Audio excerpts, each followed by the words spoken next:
Okay, I'm going to show you how to do a banner for a website with set width and height with a program called Pixlr or Pixlr. I'm not sure on the pronunciation, but it's a free program.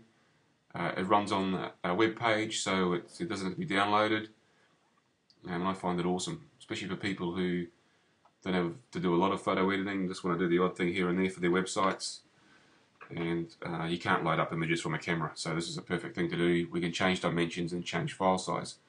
So basically what we're doing is we're going to crop out a banner for a website at 960 by 260.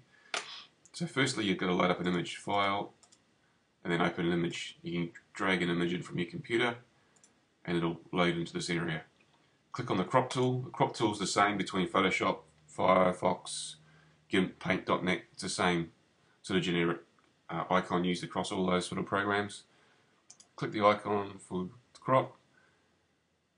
Go to constraint, and I'll show you the differences here. Constraint, no restriction, means the crop tool can go anywhere.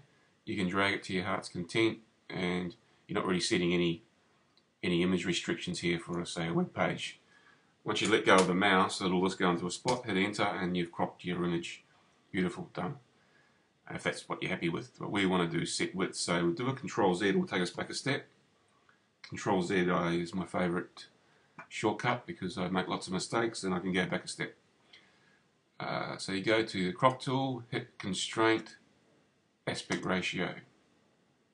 We're going to do a banner 960 by 260. This image is set at 1000 pixels wide, which we're only taking 40 pixels off from the 960, so it's not a very large image. If it was, you'd want to be reducing it down in the window here so you can see it a little bit better. Sometimes it might even have to take it down to 12% for really large images and they'll still fill up that whole window. But for this we're working at 100%. We've cropped it, aspect ratio 960 by 260. Put your little cursor where you want to start. And I'm going to just drag that out across the image. And you can see once I let go of the mouse, these little blue corners appear. And from here you can drag and change and move. So you can see from this, I'm going to drag a spot, and we're happy with that, and we're going to click enter. This is our cropped image. It's at 991 by 268. The reason for that is the aspect ratio of 960 by 260 is set, but we have to resize the image still. So for that, all we do is go to File, image size, bring it down to 960, just highlight and type over the top. And you see we've got 960 by 260. The portions are constrained. Okay. 100% width. This is what the image is going to look like on the website. It's 960 by 260. From here we need to save it. So you go to File, and we're going to save it to the computer.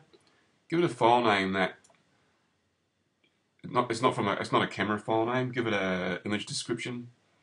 So to say, for instance, this is a function room setup. So I'd call it function. Oops, got that wrong.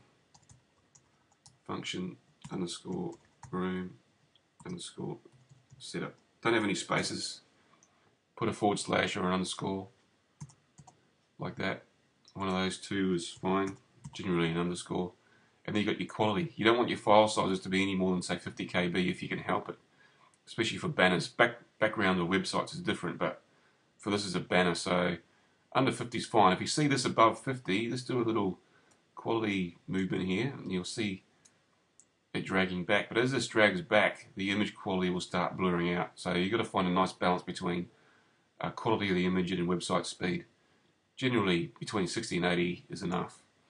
If I took this up to 100%, you'll see we're at 182 KB, too big. So we'll just bring that back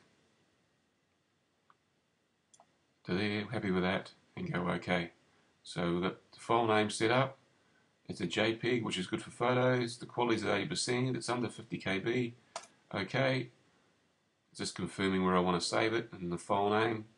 I'm going to save it in a place called banners on my computer, or I can put it on the desktop, wherever you can find your images. People get lost with file management.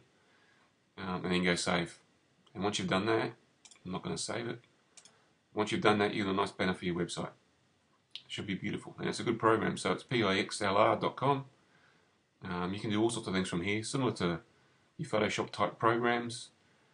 Yeah, there's plenty of things you can do. So get in there and have a look.